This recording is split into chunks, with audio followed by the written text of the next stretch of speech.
ZTO, c'est chaque semaine un témoignage ou un enseignement, celui d'un témoin, d'un laïc ou d'un religieux, d'une personne qui s'est engagée avec passion à suivre le Christ, une personne qui apporte un message, qui répond à ceux qui traversent les épreuves, ceux qui souffrent, ceux qui doutent de Dieu ou du vide, ceux qui cherchent la vérité, la sagesse et l'amour, dans les religions et les sagesses. Bref, c'est chacun d'entre nous, chrétien ou athée, ou d'une autre religion, qui ignorons si souvent que l'amour absolu et divin existe, qu'il est très proche, qu'il est incarné en la personne du Christ, celui qui est à la fois Dieu et homme, celui qui est au cœur de notre cœur, qui nous connaît mieux que nous-mêmes et qui nous attend tout le temps.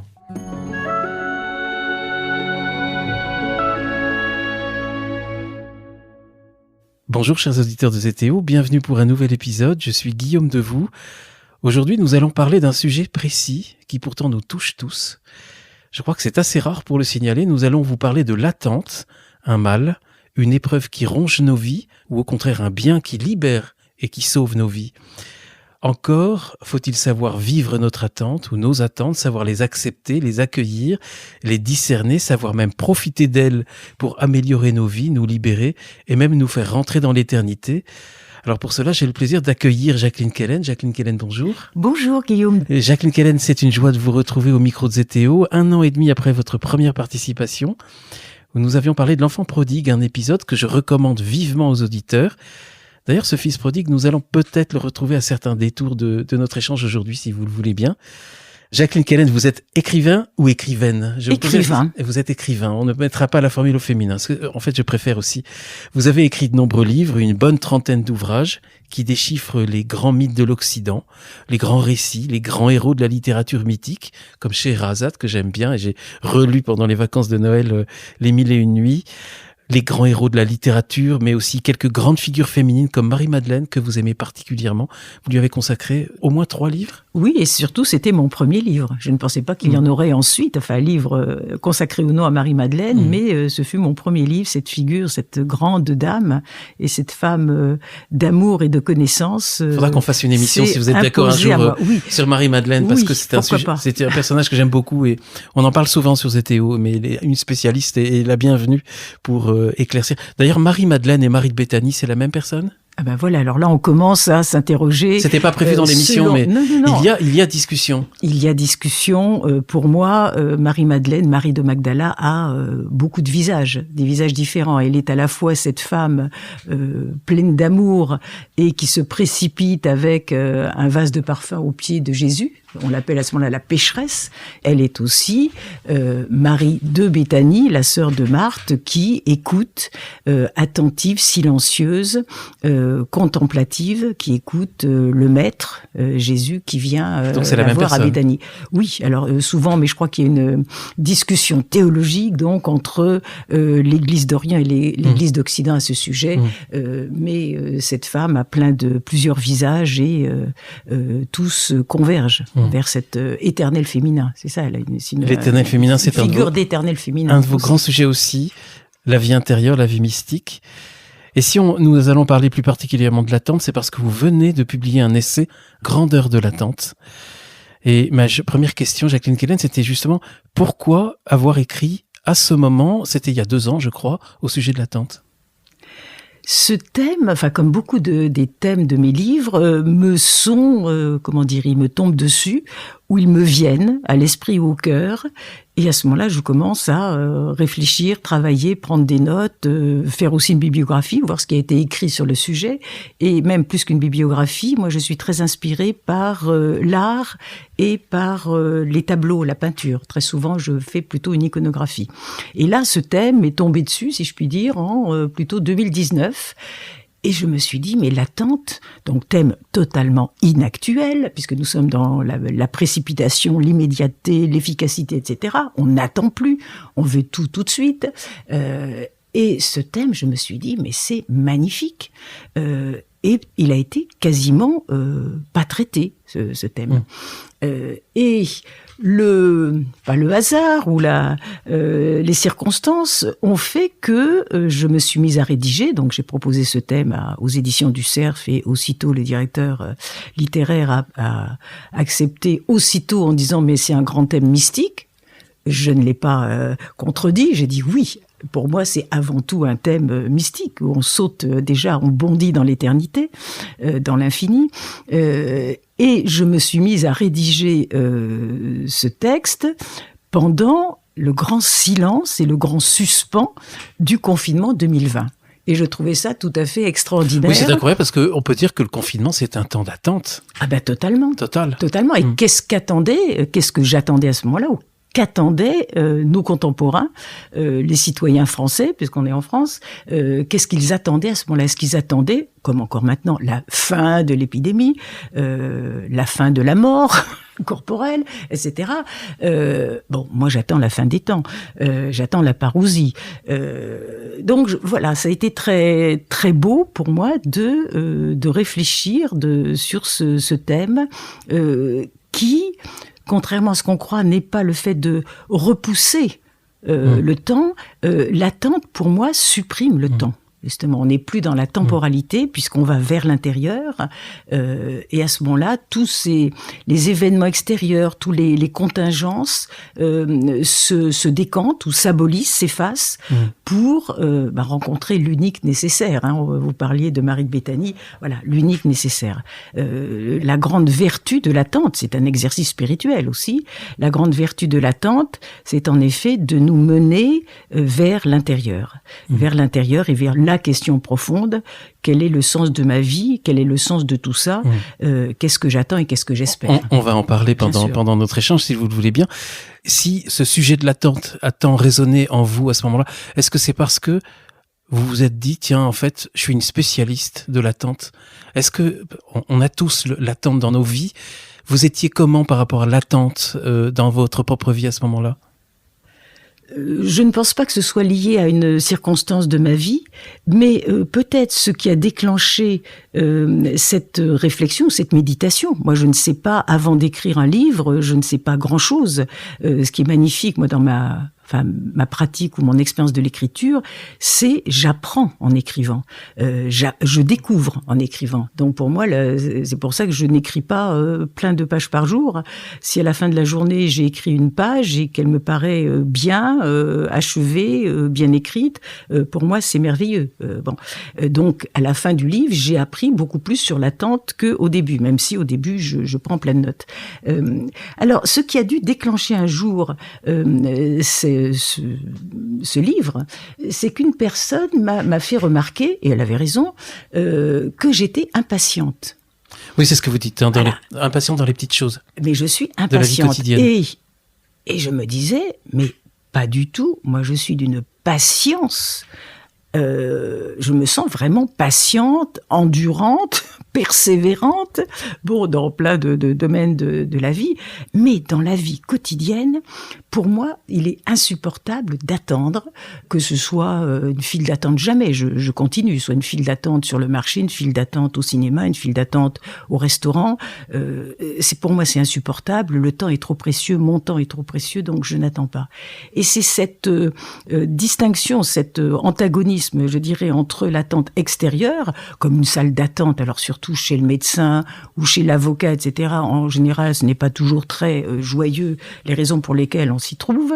Et je me suis dit, voilà la grande différence, c'est que cette attente extérieure, au quotidien, dans la vie quotidienne, on est dépossédé de cette attente, parce qu'elle est à la fois collective, elle est imposée.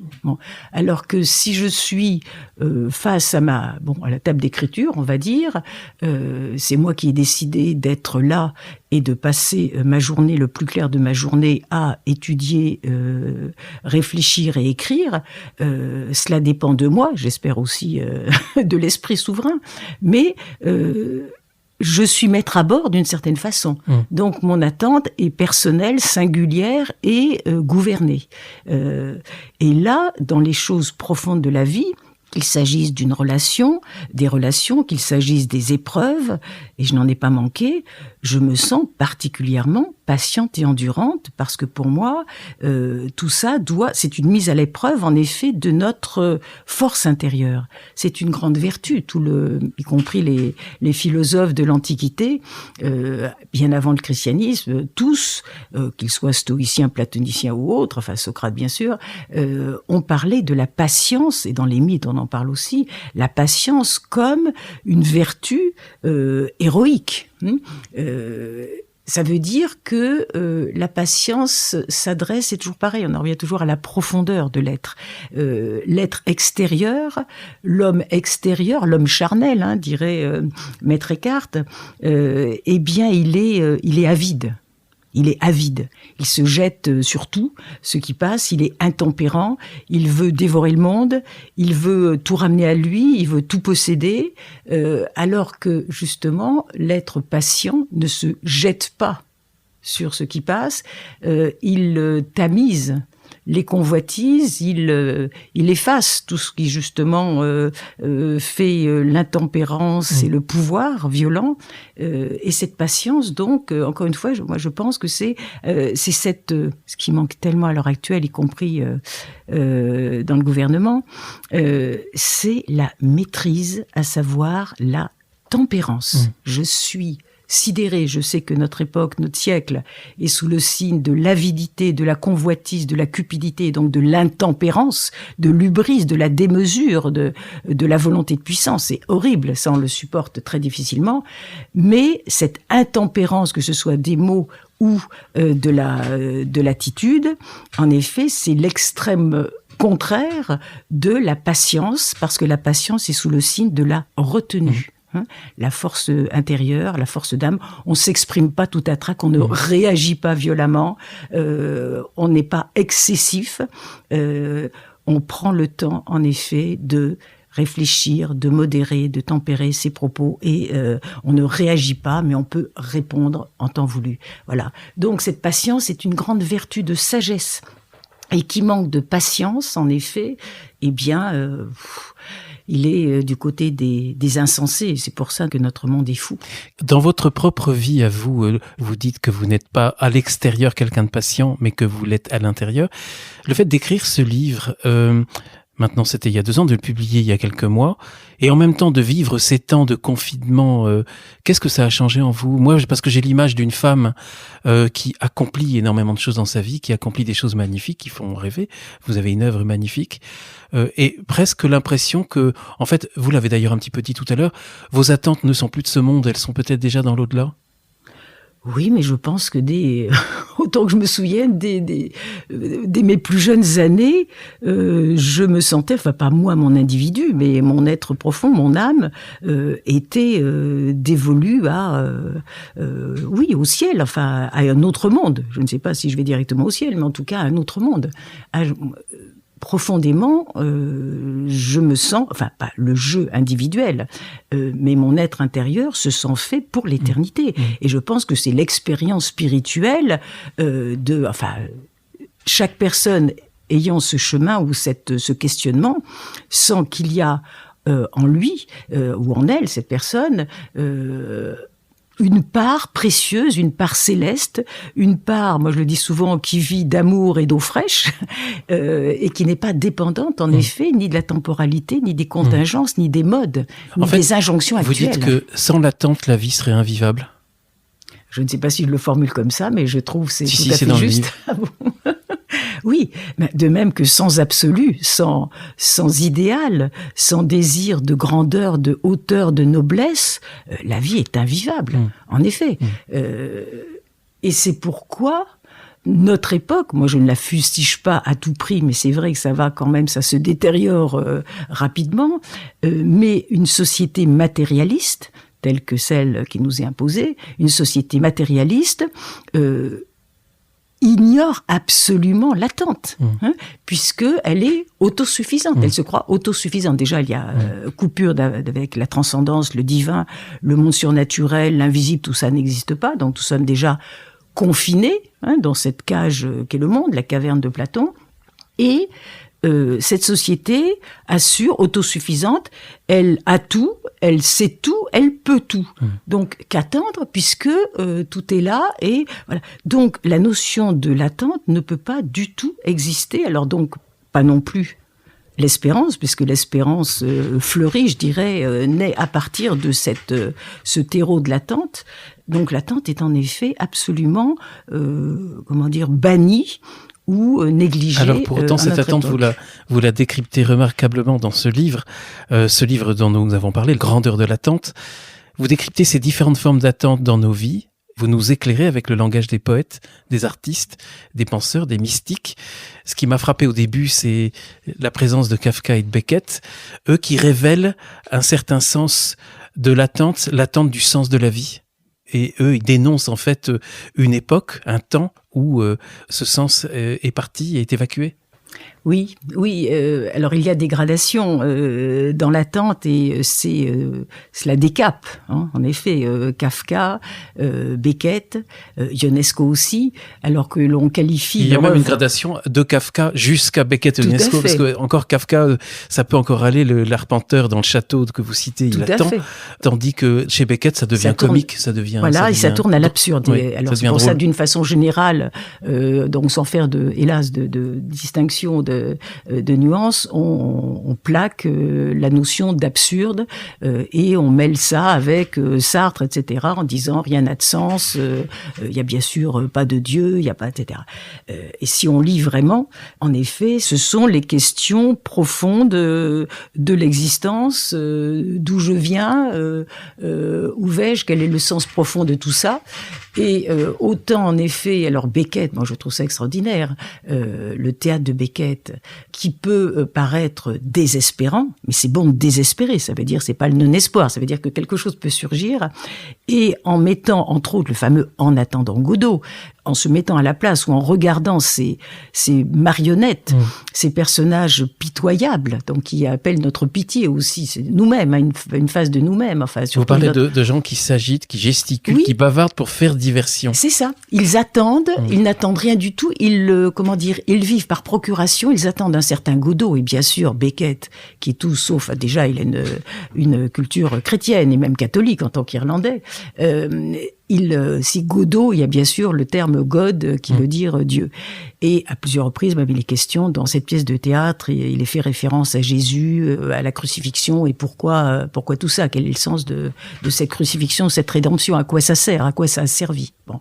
Et ces deux personnages oublient de vivre, ils se mettent sous cloche d'une certaine façon en déléguant le sens de leur vie, en déléguant à un certain Godot qui bien sûr n'arrivera jamais. Et dans Oh les beaux jours, c'est la même chose.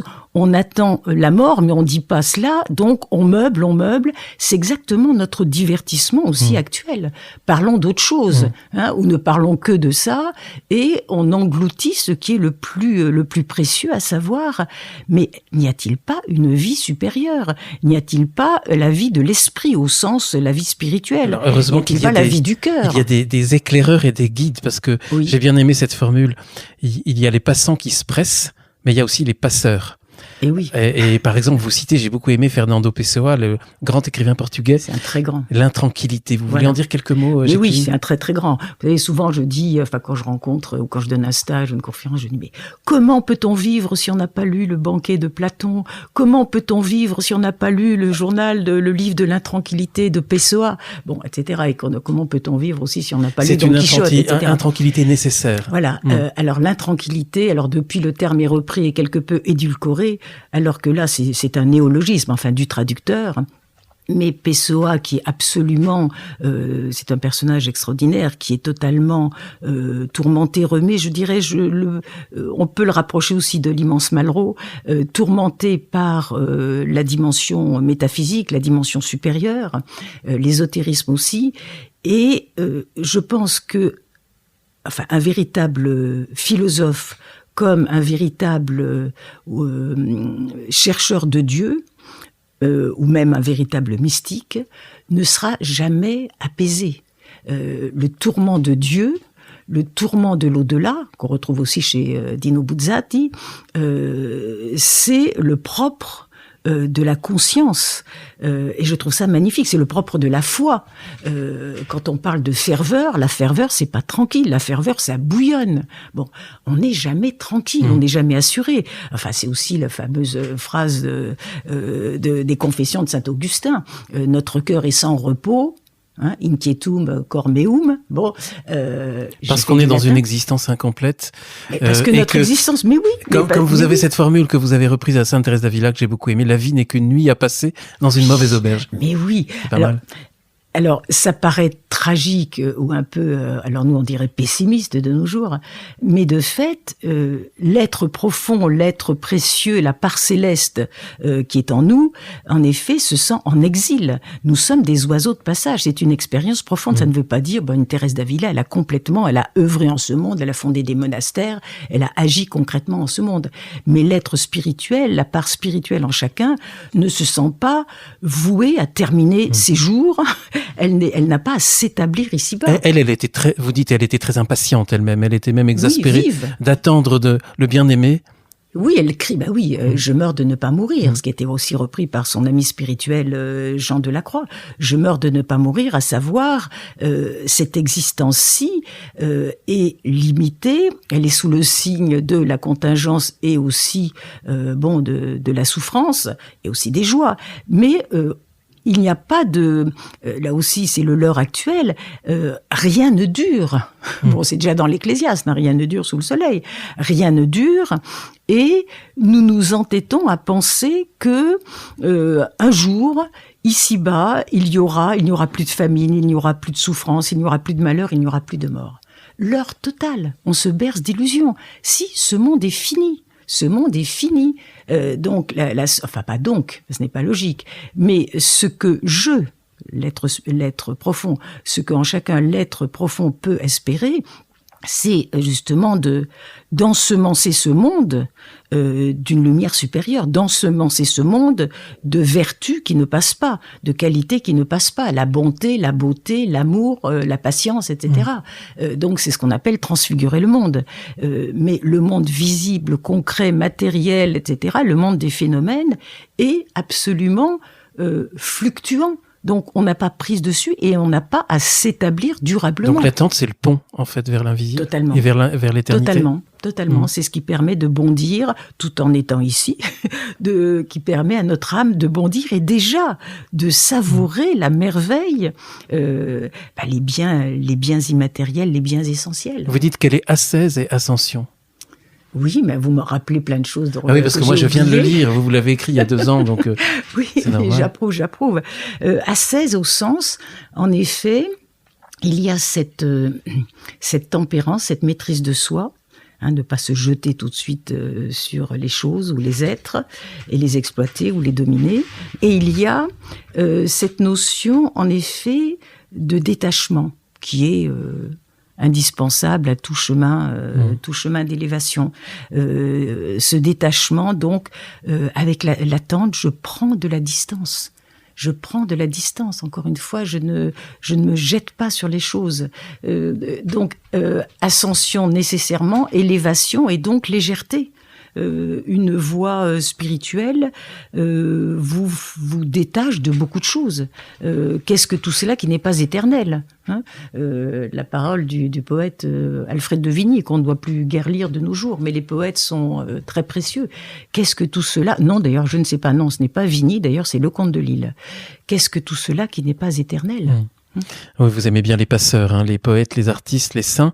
Il y en a un justement que vous avez évoqué tout à l'heure, Dino Buzzati, parce que vous dites l'attente n'a rien d'un calme plat, elle requiert vigilance et fermeté d'âme. Vous avez donc cette image de la sentinelle qui est très présente dans le désert des Tartares de Dino Buzzati. Moi, j'ai beaucoup pensé au Rivage des Syrtes aussi de Julien Gracq. Tout à fait. Qui ressemble beaucoup à justement cet homme qui guette depuis le fond des temps, qui attend au loin la venue éventuellement d'un ennemi. Et c'est déjà, bien sûr, chez tous les prophètes. Le prophète Isaïe qui attend, veilleur où en est la nuit. Il y a toujours cette idée de celui qui veille sur les remparts, qui regarde au loin, notre regard tourné vers le haut, vers le lointain, et pas borné à la réalité immédiate. Encore une fois, on est englué, emprisonné et de plus en plus actuellement, dans l'immédiateté, avec la quotidienneté des chiffres, de l'actualité qui va passer demain. C'est vraiment la poussière et l'écume des jours.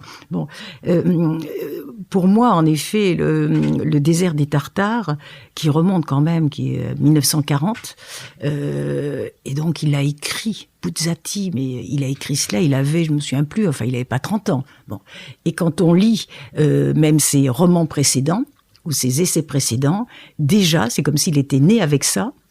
Il y a la notion du veilleur, de la sentinelle et de l'attente.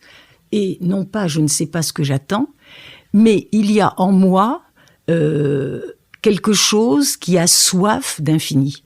Il y a en chacun ce désir d'éternité que depuis au moins le 19e siècle, sinon le 18e siècle, on s'emploie à étouffer en l'être humain. Alors justement, vous dites dans le livre, j'ai beaucoup aimé ça aussi, vous parlez des rêves et qu'il est important de croire à ses rêves et de ne pas renoncer à un idéal que l'on juge folie et que déserter, en fait, c'est le moment où on cesse Tout à fait. de croire à ses rêves. Tout à fait.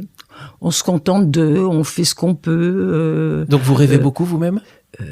Le rêve au sens, pas le rêve nocturne, mais mon idéal est démesuré. C'est-à-dire que l'être humain, au sens, encore une fois, spirituel, est fait pour l'immensité. Cette part qui vit d'amour et d'eau fraîche, l'être spirituel se définit par il a soif d'un amour qui ne finit pas, d'une lumière qui ne décline pas, d'une joie sans fin. L'être spirituel est fait pour l'infini. Et là, le fait qu'on se coupe les ailes ou qu'on nous coupe les ailes et qu'on nous mette la tête dans le sable à longueur de journée et de nous limiter simplement à nos besoins, à des besoins physiques et corporels, un petit peu aussi nos gratifications psychologiques. Le narcissisme est bien stimulé, encouragé. Là, c'est effarant. Donc, on est vraiment réduit à la dimension charnelle, temporelle, donc qui va décliner et mourir. Ce qui est intéressant, c'est le rapport entre l'attente et l'espérance. D'ailleurs, en espagnol, c'est le même mot, puisque attendre, c'est esperar, c'est étonnant. Hein. Voilà. On ne peut pas vivre sans espérer, donc on ne peut pas vivre sans attendre. Non, on ne peut pas vivre profondément sans attendre, mais comme cela ça peut vous jeter dans un vertige. C'est souvent une mise à l'épreuve, l'attente. Voilà. D'ailleurs, vous citez, dans la Bible, vous dites que le nombre 40, c'est celui de l'attente, qu'on parle beaucoup de l'attente dans la Bible, qu'il y a des quarantaines inquiétantes, et que des histoires de la Bible, il ressort que l'épreuve de l'attente favorise l'intériorisation de l'attente. Tout à fait. Et ce qui est beau, entre autres, ça fait longtemps que je me posais la question quand on parle, entre autres, des femmes stériles dans l'Ancien Testament, dans la Bible. Et on dit les femmes stériles, comme si c'était un jugement définitif. Or, en étudiant ces femmes, qui sont connues d'ailleurs, eh bien, en effet, pas tout de suite, mais 10 ans, 20 ans après, comme fameuse Sarah, femme d'Abraham, elles mettent au monde un enfant, et en principe un fils, et qui est le fils de l'élection spirituelle, de la grande lignée spirituelle. Et cela veut dire, c'est une mise à l'épreuve, comme vous le dites, de notre capacité de résistance où, en effet, ou bien j'abandonne, je déserte et je ne crois plus en rien, et donc je suis renvoyée à ma dimension, moi je dis pas animale, mais infrahumaine, de l'homme charnel, sans grandeur, sans élévation. Ou bien, encore une fois, c'est une épreuve de réflexion, intériorité, tamiser les choses, laisser se détacher les choses et soi-même se détacher. Et surtout, ça me dégrise, l'attente me dégrise et dégrise chacun de cette illusion de ma volonté de puissance. Je suis obligée de me dire, mais qu'est-ce qui dépend de moi et qu'est-ce que je possède ? Donc, c'est l'expérience qui peut justement ouvrir à l'effroi, c'est que, de fait, qu'est-ce que je possède ? Qu'est-ce qui est en mon pouvoir ? Puisque même la vie, ou surtout la vie, ou d'abord la vie, le souffle de vie, m'a été donné. Oui, vous dites que, en fait, l'attente rappelle que l'homme dépend entièrement de la miséricorde divine. Alors là, c'est bien sûr une formulation spirituelle, pas simplement chrétienne, enfin une formulation spirituelle que rien ne dépend de nous, hein, mais c'est évident, c'est évident. Et là, c'est pourquoi, y compris les scientifiques, les plus acharnés, et je ne méprise pas la science en disant ça, mais ceux qui s'emploient à manipuler, etc.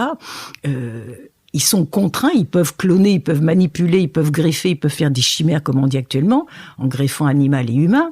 En attendant, ils sont incapables de créer la vie. Et là, c'est l'énorme leçon de modestie infligée au genre humain. Et c'est pour ça qu'on ne veut pas surtout penser à ça. Donc, qu'est-ce qui est, bien sûr, ce qui est en mon pouvoir, je dirais plutôt en ma liberté, c'est de faire quelque chose, d'œuvrer à partir de ce qui m'a été donné. Mais qu'est-ce que je possède en vérité ? C'est pour ça que on pense pas non plus, on ne veut pas penser à la mort, parce que à la mort, en effet, comme dit le proverbe yiddish, un linceul n'a pas de poche. Je n'emporterai rien. Si riche en biens immobiliers ou je ne sais quoi, en voiture, en robe, en tout ce qu'on veut, je n'emporterai rien. Donc la grande nudité, c'est Job qui dit « nu je suis venu en ce monde, nu je partirai », ça on veut l'oublier. Donc on se leurre avec des fausses possessions, des fausses gratifications. Et l'attente est en effet ce face-à-face avec soi-même. C'est un miroir, en effet. Qu'est-ce qui est précieux dans ta vie ? Qu'est-ce qui est essentiel dans ta vie ? Qu'est-ce que tu as envie de défendre dans ta vie ? Donc on décrypte les différentes significations de l'attente et les différentes dimensions, l'attente du sens, l'attente de Dieu, on en parlera, mais il y a l'attente de l'aimer. Et vous avez un long passage qui est très très beau dans le livre, où vous faites appel aussi au conte, au mythe, à l'Odyssée, qui est le poème de l'attente, comme vous le dites. Et vous avez ce passage, parmi les plus beaux moments d'une histoire d'amour, je placerai l'attente dans une gare ou un aéroport. Vous parlez de l'incertitude frémissante, vous aimez bien ce genre d'attente. Parce que je l'ai vécu et j'allais dire, non pas, c'était du temps. L'attente amoureuse, c'est vraiment une grande dimension de l'attente. Mais c'est évident. Mais surtout, cette attente est court-circuitée de nos jours avec ce fameux téléphone portable. Donc on peut avoir un téléphone portable à ce moment-là et le couper ou ne pas l'utiliser à ce moment-là, mais le fait d'attendre en effet ou d'être attendu dans une gare, je trouve ça magnifique. Ou un aéroport. Un aéroport, comme attendre le retour, mais oui, attendre le retour. Et vous évoquez, cette Odyssée qui est un des grands poèmes à la fois d'amour et de sagesse. Et la façon dont très souvent on a minimisé ou un peu déprécié ce personnage de Pénélope en faisant, vous savez, la femme de marin, comme on dit, elle attend quelqu'un qui va revenir. Pas du tout, ça dure quand même 20 ans, cette attente. Ce qui me paraît très, très profond, c'est que Ulysse, de son côté, il peut se dire, puisqu'il met du temps à revenir à cause de toutes les épreuves et les escales. Oui, il sera même méconnaissable à son tour. Il est méconnaissable.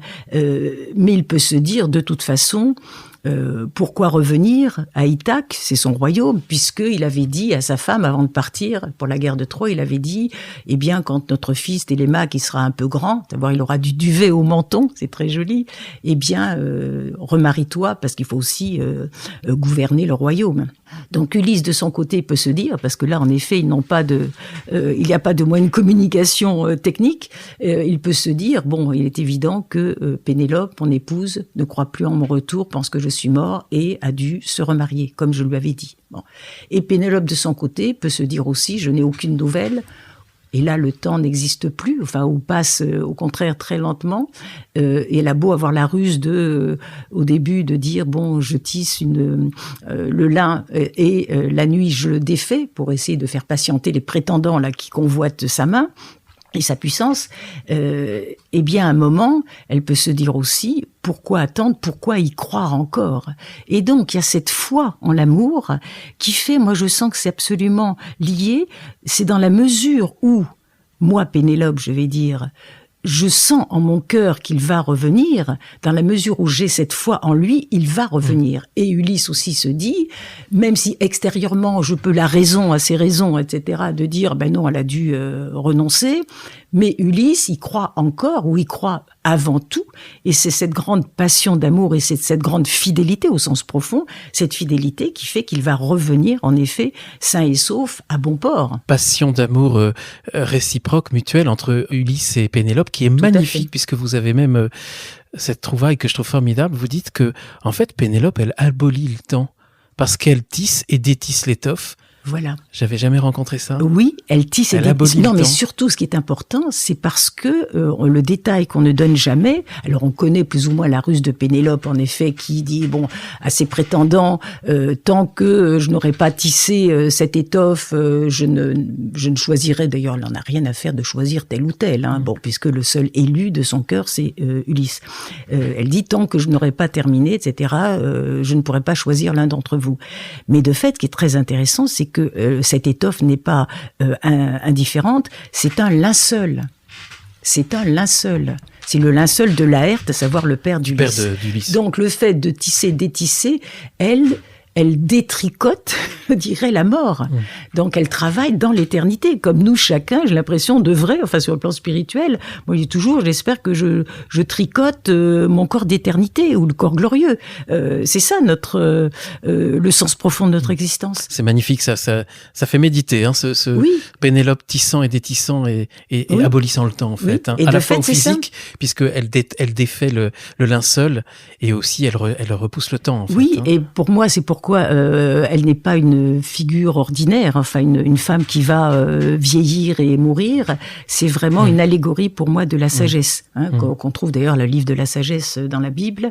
Et elle est toujours décrite en termes très sobres, par le grand rhapsode Homère. Elle est décrite comme elle est belle et sage. Et elle se tient dans ses appartements hauts. Dans la Bible, on dirait la chambre haute, au-dessus, encore une fois, de ces contingences et des événements, etc. Non pas au-dessus, méprisante, mais elle est reliée à une dimension intemporelle et éternelle.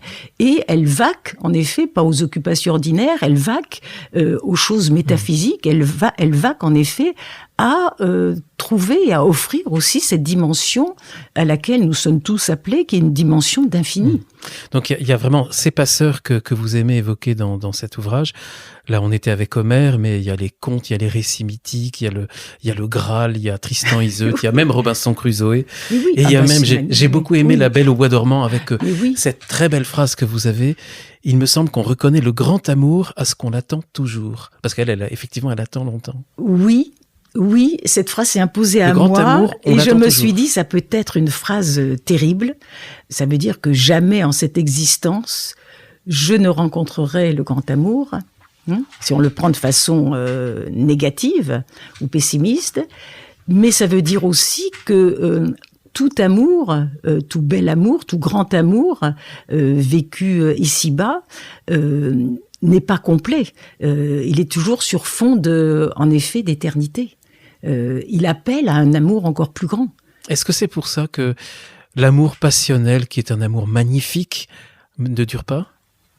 Oui, ça, l'amour passionnel, ce n'est pas du tout pour mépriser, mais l'amour passionnel est quand même totalement lié à la dimension psychologique et à l'inconscient. Oui, il est immature parce que, il est très agréable, mais il est quand même lié à l'épreuve, aux obstacles, au jeu de pouvoir, à la jalousie. Proust en a ô combien parlé, et donc il ne dure pas parce que c'est de l'ordre du sentimental et de l'émotionnel, et aussi, je pense que c'est très égocentrique, c'est très gratifiant, mais c'est beau aussi, c'est une flambée de l'existence. Donc le grand amour, en fait, on l'attend toujours. Oui, parce que je ressens qu'il y a une saveur de ce qu'on appelle l'amour infini, qui simplement se propose ou se révèle, mais toujours par intermittence ou par fragments, par éclats, des éclats magnifiques. Mais cet amour sans retombée, sans fêlure, sans disharmonie, ne peut pas être de ce monde, puisque nous sommes dans un monde fini. Si grand soit cet amour, mais encore une fois, cette phrase, moi, qui s'est imposée à moi, je me suis dit, est-ce que je l'écris parce que ça peut être terrifiant, terrifiant parce que, mais oui, nous pensons que en cette existence, on doit vivre tout et en totalité, au maximum, sans limite. Alors que, encore une fois, ça nous renvoie à une grande modestie et discrétion. Cette existence est sous le signe de la limite et que termine la mort, le trépas. Donc l'immensité, c'est comme dire Dieu, la divinité ou la déité. Je ne peux pas, si forte soit une expérience spirituelle, voire une expérience mystique, je ne peux pas avoir la connaissance ni recevoir l'amour divin en totalité. Ou une expérience charnelle. Vous employez un mot, un verbe peu usité, pourtant si joli, s'entraimer. On est en train de parler de ça, en fait. Oui. On n'arrive pas complètement à aimer, on arrive à s'entraimer. Énamourer. Il y a plein de jolis termes. Oui, la dilection et la délectation. Le langage des amoureux est le langage aussi mystique, qui se retrouve. La connaissance amoureuse de Dieu. Moi, je trouve ça extraordinaire. Beaucoup de mystiques ou de théologiens parlent de la connaissance amoureuse de Dieu. S'entraimer. Oui, je trouvais ça beau parce que, j'aime les mots, bien sûr, mais dans la graphie même, je trouvais ça joli parce qu'il y a cette élision qui fait que on n'est pas collés l'un à l'autre, on n'est pas ligotés l'un à l'autre. Il y a toujours cet espace, ce silence, cet espace de le secret de chacun. Qui fait qu'on peut, en effet, il y a un temps pour s'étreindre et un temps pour prendre de la distance et se séparer. Et un temps, en effet, pour se regarder avec quelques distances et un temps pour, en effet, s'unir. Il y a des temps, alors là, je fais un tout petit détour, mais c'est dans le livre. Il y a des temps qu'on ne prend pas et ça vous énerve. Vous parlez des cathédrales et j'ai bien aimé ça aussi, ce passage. On se précipite en fait au cœur des cathédrales sans se rendre compte que nous avons des enseignements très importants que nous ont laissés les bâtisseurs de cathédrales à l'extérieur de la cathédrale, des véritables leçons spirituelles. Bien sûr. Alors cela vient aussi de... Vous parlez des livres, vous aimez les mots, vous parlez des livres de Pierre. C'est très oui, je pense que ça a été dit avant moi et entre autres certainement Victor Hugo par rapport à Notre-Dame de Paris. C'est grâce à Victor Hugo que Notre-Dame de Paris avait été considérée quand même à son époque comme un chef-d'œuvre architectural et non pas simplement une vieillerie. À vrai dire, ces années d'avant le confinement, ça ne veut pas dire qu'elles ne reviendront pas. J'ai une passion pour le Moyen-Âge, bien sûr, mais je me disais, ces cathédrales, j'en connais certaines, et je me disais, c'est magnifique d'aller les revoir, les revisiter, non pas visiter comme touriste, mais comme, pour apprendre. Ce sont des livres de connaissances. Et donc, je suis allée, et une amie aussi est venue avec moi, qui était intéressée, je préparais bien sûr, et nous sommes allés à Beauvais, à Auxerre, à Laon, à Chartres bien sûr, etc., même si on avait déjà visité. Et à l'extérieur, mais comme c'est une préparation pour entrer dans le sanctuaire, dans le cœur, en effet, être à la hauteur, être digne, mériter de... Il y a toute la connaissance qui vous est offerte. C'est la pédagogie, la préparation pour entrer à l'intérieur. Et quand on voit en effet la plupart des visiteurs, des touristes, chrétiens ou non d'ailleurs, qui se précipitent, parce que c'est là encore, c'est la convoitise, je veux aller vers l'intérieur, eh bien, ils ont tout loupé. Et ce qui me paraît magnifique pour les cathédrales, disons les grandes cathédrales gothiques, je dis toujours, le pèlerin est averti dès le départ. Vous avez toujours, bien évidemment, le portail royal comme à Chartres, enfin en tout cas ce qu'on appelle le portail de l'Ouest, puisque la vraie cathédrale, le véritable édifice religieux, ce n'est pas vrai du tout maintenant à l'heure actuelle, est orienté, à savoir il est orienté vers l'Est. Et pourquoi vers l'Est? Certes, c'est le soleil levant, mais là aussi, on se retrouve dans l'attente parce que, c'est écrit dans l'Évangile, le Christ reviendra en gloire à l'Est. Voilà. Donc maintenant, si on dit ça n'a aucune importance, oui, notre époque désorientée.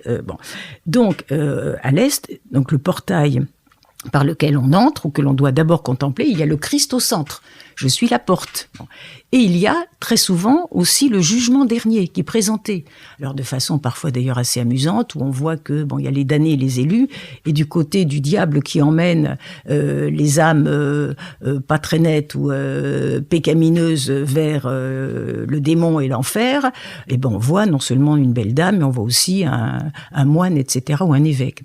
Donc le jugement, c'est-à-dire tout ce que vous faites ici-bas sera ou est déjà comptabilisé. Donc attention. Et puis il y a aussi les vertus. Donc vous avez tout le programme nécessaires pour enrichir votre âme, pour vous préparer, et après seulement. Et donc, moi, j'ai pu passer des heures à l'extérieur, y compris à Notre-Dame, des heures à l'extérieur, parce que vous avez en plus tous les amis qui nous aident, les saints et les anges qui sont là, les vierges sages et les vierges folles, enfin, vous les avez tous. Et vous dites, mais voilà, on n'est pas seul sur le chemin. Et après, simplement, après des heures de réflexion, de méditation, vous pouvez entrer et comprendre un peu ce qui vous est proposé. Donc, c'est très important. Donc, je pense que les auditeurs de ZTO ne visiteront plus les cathédrales comme avant. J'espère. Grâce à vous. Une question, Jacqueline Kellen, qui me venait souvent en vous lisant et en vous écoutant pendant notre échange. Vous ne semblez pas aimer l'époque que nous vivons. Est-ce que vous n'aimez pas l'époque Je posais la question récemment à Eric Emmanuel Schmitt. Je me demandais s'il n'aurait pas préféré vivre du temps des Sumériens, même si lui, en même temps, il aime bien son temps. Je vous pose la même question. Alors, déjà, je n'ai pas eu à choisir, ou plutôt... Ça commence mal. Non, mais je n'ai pas eu à choisir. Je veux dire par là... je trouve qu'il est important d'œuvrer là où on est. C'est pourquoi certains me disent ah oui, actuellement la France, ça devient le climat irrespirable, etc. J'ai envie de partir. Alors au mieux au Portugal parce que c'est un très beau pays. En plus, ils sont francophones ou du moins francophiles. Ou partir je ne sais où. Et moi, je me dis, ou même partir en province, on sait que beaucoup de Parisiens quittent Paris, je me dis, moi, je ressens que je dois continuer et travailler ou, apporter quelques graines ou quelques semences de beauté ou autre, là où je suis. C'est pour ça que je dis, je n'ai pas eu à choisir et je trouve ça bien d'être à sa place là où on est. Et par ailleurs, il me semble aussi que, mais là ça fait référence à autre chose, je sais pas si c'est très chrétien, c'est platonicien en tout cas, je pense que notre âme a choisi son schéma d'incarnation. Ça, je le ressens très, très fort. Donc ça, c'est dans le fameux mythe, dans la République de Platon. Et ça aide à traverser bien des épreuves en disant, c'est moi. Votre âme a choisi de naître. Oui. A choisi de naître à tel moment, en tel milieu, donc de famille, de pays, etc., avec telle enveloppe extérieure, telle qualité.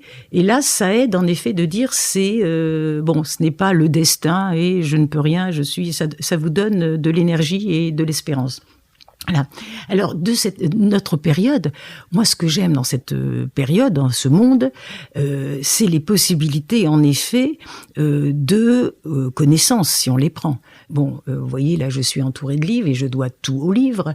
Et je me dis, mais dire que il y a encore 2 siècles, eh bien, ils n'avaient pas la traduction ou la connaissance même. Alors, vous parliez de Sumer, ils n'avaient pas la connaissance de l'épopée de Gilgamesh. Ils n'avaient pas la traduction dans leur langue, que ce soit français, italien, espagnol, etc., des grands chefs-d'œuvre de la poésie ou de la philosophie. Donc là, on a une chance extraordinaire. Et c'est gratuit si on va dans les bibliothèques, ou ce n'est pas si cher que ça. Donc voilà, moi, du point de vue de la connaissance, en effet, libre à chacun de le faire, d'y aller, d'étudier, mais il y a cette possibilité, ce trésor qui nous est proposé. Sinon, moi, je ne trouve pas que ce ne sont pas les moyens modernes de communication, les réseaux sociaux et Internet que je ne pratique pas, que je ne connais pas, qui me paraissent magnifiques. Voilà. Mais ce que je n'aime pas, c'est quand même grâce à ces technologies que les auditeurs peuvent entendre. Ah, ça, c'est très différent. ZTO. Ah non, la radio, non. Là, moi, je parle de tout ce qui est, l'anonymat, la fausse amitié qui se passe. Je ne parle pas en effet des podcasts ou des conférences qu'on peut entendre, ni de la radio. Non. Moi, je parle de toutes ces personnes qui se croient amies parce que elles sont frénétiquement sur les réseaux sociaux. C'est ça que je voulais dire. Bon, mais ce qui est très lourd, mais je ne sais pas si c'est notre époque, c'est pour moi cet abaissement, cet avilissement de l'être humain, cette conception d'un être humain qui est déterminé, complètement déterminé par son corps, ses habitudes, ses pulsions, ses convoitises, etc. Et là, le fait que l'être humain soit constamment ramené à des considérations totalement passagères et artificielles, ça m'éprouve. Qu'on on le coupe, qu'on le mutile de sa dimension supérieure. On ne parle, dès qu'il y a un accident ou quelque chose de grave, on parle toujours de la cellule psychologique. Bon, alors ça fait sourire, enfin c'est mieux que rien, mais le psychologique ne résoudra jamais la question de la mort. Un grand malade ou un mourant, le plus grand psychologue, il ne pourra rien pour lui. À l'article de la mort, comme on dit, eh bien, soit il est la philosophie, et surtout la philosophie stoïcienne, qui est de faire face, d'affronter, d'espérer aussi en la providence, soit la démarche spirituelle. Qui a une foi en une autre vie. Mais sinon, la psychologie ne peut rien. Donc, on a complètement supprimé, Maurice Zundel le dit bien avant moi, on a supprimé, en effet, ce troisième étage de la fusée. Quand il dit, on a une fusée qui a 2 étages, le somatique, le corporel, et le psychologique. Alors, ce qui pilote le tout et ce qui survit à tout, c'est la dimension de l'esprit, le spirituel. Si je vous posais en fait cette question, Jacqueline Kellen, si vous aimez l'époque que vous vivez, l'époque que nous sommes amenés à vivre, c'est parce que aussi, je voulais vous demander dans quel temps nous sommes selon vous, parce que vous avez dans ce livre, vous parlez des 3 âges de l'histoire. Le premier sous le signe du Père, c'est le temps de l'Ancien Testament, le temps de la loi, le temps des commandements. Il y a le second âge de l'histoire, celui du Fils, celui du Christ, du Nouveau Testament, de l'amour, de la rédemption. On a vécu peut-être ce second âge de l'histoire pendant ces 2000 dernières années. Vous dites qu'il y a ou qu'il y aura un 3e âge, celui de l'esprit, celui où justement l'Église de Pierre, institution temporelle, va céder la place à l'Église intériorisée de Jean. Également le temps où les religions du livre, comme vous l'appelez, c'est-à-dire le judaïsme, le christianisme et l'islam vont se rassembler. Est-ce que vous croyez qu'on est justement en train de se rapprocher de ce 3e âge ? Alors, cher Guillaume, ce n'est pas moi, rendons à César ce qui est à César, mais c'est quelqu'un que j'aime beaucoup, et je ne suis pas la seule. C'est Joachim de Flore, le grand abbé calabrais, mais qu'on ne connaît pas très bien. Non, c'est pour ça, du XIIe siècle, au Moyen-Âge, oui. Qui parle en effet, qui parle de ces 3 âges de l'esprit, et je trouve ça passionnant dans la notion d'attente et même d'espérance. Alors, ce qu'il me semble, et je ne pense pas d'ailleurs pour lui aussi, pour Joachim de Flore, on peut le dire de façon chronologique. Il y a eu ça, puis ça, puis ça. Et maintenant, peut-être, on est dans le temps de l'esprit. Bon, comme après, les New Age, ils parlaient de l'âge du Verseau. Bon, ou ils parlent encore d'ailleurs de l'âge du Verseau, certains astrologues. Bon, là, moi, ce que je ressens, c'est que les esprits ne sont pas au même, justement, niveau, ils ne vivent pas dans le même temps. Ce qui est d'ailleurs très, réconfortant, c'est que je pense que ceux qui respirent le même air, bien sûr pas l'air extérieur, ceux qui respirent le même air finissent toujours par se rencontrer.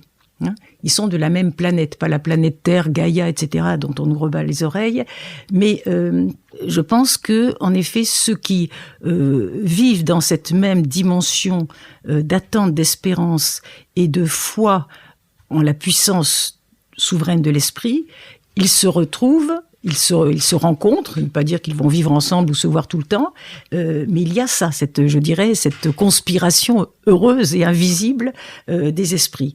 Et donc, je pense que ce soit au XIIe siècle, au Quattrocento, ou même avant à Sumer, il y a eu toujours des personnes qui étaient dans l'âge, primaire, primitif, et je crois que de nos jours, la proportion est aussi très importante, et puis ceux qui se sont un peu élevés, qui ont décanté les choses. Et tant que, le règne de l'esprit... J'avais cru vous lire peut-être de façon plus temporelle, en fait, et plus actuelle, en me disant, on est peut-être en train d'entrer dans ce temps, dans ce temps de l'esprit, ce temps de rapprochement des sagesses, même si on ne les perçoit pas aujourd'hui. Voilà. Mais en même temps, ce changement de l'Église dont vous parlez, parce que l'Église aujourd'hui est mal. Oui, je ressens profondément, de toute façon, qu'il y a, un dévoilement successif. C'est ça qui est magnifique quand on étudie un peu. Moi, je suis passionnée par toutes les démarches spirituelles, et donc depuis Sumer, l'Égypte, etc. Et on se dit, il y a ce dévoilement progressif à travers diverses traditions, philosophies, religions. Et le grand temps de l'unité, puisque tout doit converger vers l'un, le grand temps de l'unité est en effet qu'il n'y aura plus ces séparations de religion. Moi, une parole plutôt qui m'interroge beaucoup et qui me nourrit beaucoup aussi, et dans l'Évangile, bien sûr, lors de la rencontre avec la Samaritaine. Et quand la Samaritaine dit à Jésus, elle dit, mais où est-ce qu'il faut pratiquer le culte? Est-ce que c'est sur les montagnes, dans le temple, ici et là? Comme de nos jours, on dit, bon, est-ce que je vais me convertir à telle chose? Est-ce que je reste catholique? Est-ce que je me convertis même à l'orthodoxie? Est-ce que je vais du côté de l'islam, etc. Bon. Et Jésus a cette phrase extraordinaire, un temps viendra où tu adoreras en esprit et en vérité. Hein? Et il me semble que c'est ce chemin, ce point d'unité, d'unification qui va s'imposer. Simplement, pour beaucoup de personnes, le passage par, une pratique extérieure visible est importante, et à un moment, par exemple, c'est typique de la voie mystique, à un moment, le mystique ne crache pas sur la religion, il ne méprise pas la tradition dans laquelle il a été instruit et nourri, mais à un moment, il lâche, comme on dit, ou les béquilles, ou tout ce qui a pu aider à l'élévation de l'âme. Mais après, l'âme est totalement libre. Et la mystique, en effet, la démarche mystique par excellence, est d'être délié par rapport à tout, d'être libéré absolument de tout et d'avoir de compte qu'à rendre qu'à Dieu. Et là, ce n'est pas de l'orgueil, c'est de la profonde humilité. On a l'impression d'ailleurs qu'à ce niveau-là, celui qui attend n'attend plus rien. Il n'attend rien pour lui et qu'il attend tout de Dieu. Vous avez raison, c'est cela, c'est ce grand renversement. Et là, je pense que l'âme est en repos. La fameuse phrase de saint Augustin, « Notre cœur est inquiet jusqu'à ce qu'il repose en toi ». À ce niveau-là, les grands mystiques que vous citez disent que pour combler son attente, il faut consentir à l'amour. C'est une phrase très belle. Mais la question que je me posais, c'est ce qui paraît très simple, pourquoi c'est tellement difficile en fait? Consentir à l'amour, c'est facile à dire. Je sais que dans leur plume ou dans leur bouche, ça résonne autrement. Il y a véritablement une pratique, des épreuves. Mais ça paraît simple, et pourquoi c'est si difficile? Le chemin va toujours vers le détachement, le dépouillement de tout ce qui n'est pas essentiel. La question que pose l'attente, en effet, qu'est-ce que j'attends de la vie? C'est comme quel est votre ou ton désir essentiel? Essentiel, pas 3 désirs, un seul désir. Quel est le vœu essentiel? La simplicité, la limpidité me paraît liée justement au cœur, pas au cœur sentimental, mais au cœur profond qui est le lieu de l'esprit. Et tout ce qui est de l'ordre du mental, du cérébral, du rationnel, du volontaire, donc le moi qui s'impose et qui agit et qui réfléchit et qui s'agite, etc., mais des obstacles. Le cerveau est compliqué. Et le cœur est limpide. C'est pourquoi tous les mystiques, c'est même un adage extrêmement simple, disent « le chemin n'est pas long », et en effet, il est très long aussi, c'est le chemin de la tête au cœur. Le cœur au sens, encore une fois, du centre de l'être et du lieu des théophanies ou des épiphanies. Le cœur, pour tous les spirituels, c'est le lieu où l'être peut être en relation intime, recevoir l'esprit, recevoir l'amour de Dieu. Et là, il s'agit en effet d'être simple. Dans d'autres traditions, y compris le bouddhisme ou le zen, c'est le miroir du cœur. Il s'agit de le polir, de le dépoussiérer de tout ce qui est extérieur, factice, accessoire. Le long chemin, c'est un terme qui est insupportable dans une époque une période, une société, je veux dire, d'abondance, d'enrichissement et de consumérisme, la question est toujours celle du dépouillement et du détachement. Et à ce moment-là, lorsque je suis dénudée, simple et claire, que je ne cherche à rien posséder, en effet, je deviens ce rien qui est tout, du moins qui peut refléter l'immensité divine. Alors effectivement, ça peut paraître difficile, mais c'est là comme ça que je souhaiterais aborder la fin de notre échange, Jacqueline, si vous le voulez bien. Il y a un très beau passage où vous dites qu'attendre, c'est veiller. Et vous en avez parlé de la veille tout à l'heure, et les anges veillent sur nous. Et le Christ, plusieurs fois dans la Bible, rappelle à ses disciples et à ceux qui sont autour de lui, veiller. Mais ça veut dire aussi qu'on n'est pas seul. Et dans l'attente, on n'est pas seul non plus. Eh bien voilà, l'attente peut me faire rencontrer cette lumière ou cette lueur d'espérance, et aussi me faire trouver ou retrouver celui qui frappe à la porte et qui attend que j'ouvre. Chez les mystiques, et Simone Weil le reprendra dans Attente de Dieu, ce n'est pas moi qui attends que Dieu se révèle à moi, etc. C'est Dieu qui, de toute éternité, parce qu'on est totalement en retard par rapport à lui. De toute façon, on a été créé, on est totalement en retard. C'est lui qui sera toujours l'éternel premier.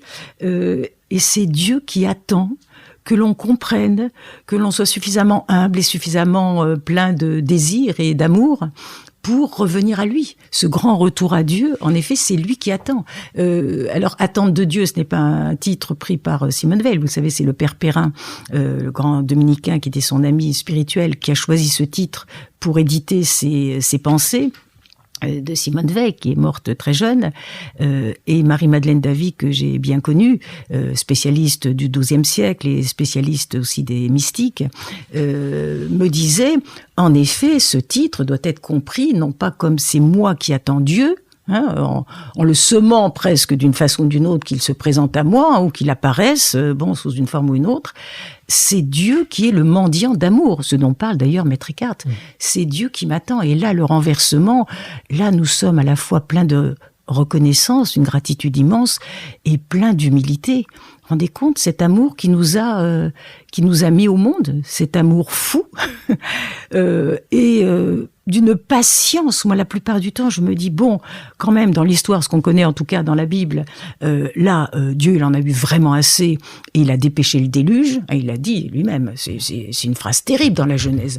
Il dit, il se repent d'avoir créé l'humanité, cette engeance. Et là, il dépêche le déluge, sauf, heureusement, il y a Noé, sa femme, et tous les animaux, nos amis qui sont innocents. Bon, mais je me dis, mais comment est-il à ce point patient? L'humanité n'a encore rien compris. Elle continue de s'affairer, d'être orgueilleuse, de mépriser la dimension supérieure, de blasphémer. Mais comment se fait-il? Quelle est cette immense patience de Dieu? Il nous attend. Il nous demande de veiller, et veiller, c'est déjà peut-être éclairer notre attente. C'est éclairer notre attente, et puis ça fait partie de ce que vous disiez par rapport à ce temps de l'esprit. Je pense que toutes ces petites lumières qui n'attendent pas, l'attente n'est pas statique, qui cherchent, qui font relais, et qui en effet un jour vont faire un grand brasier en effet de liberté et d'amour. Qu'est-ce que vous pouvez écrire après avoir écrit sur l'attente, Jacqueline Kellen? J'ai toujours des idées, je suis en train de On peut travailler. Écrire après avoir écrit sur l'attente? Je ne sais pas. Merci infiniment pour cet échange, Jacqueline Kellen. Mais merci de votre enthousiasme. Une joie de vous retrouver. Les auditeurs qui le souhaiteront pourront trouver le lien vers votre livre Grandeur de l'attente, qui est un livre rapide, qui n'est pas très long et donc qui se lit agréablement. Voilà, mais j'espère qu'on reparlera peut-être une fois de Marie-Madeleine, pourquoi pas, si vous êtes d'accord. Très bien. À bientôt, chers auditeurs, pour un prochain épisode.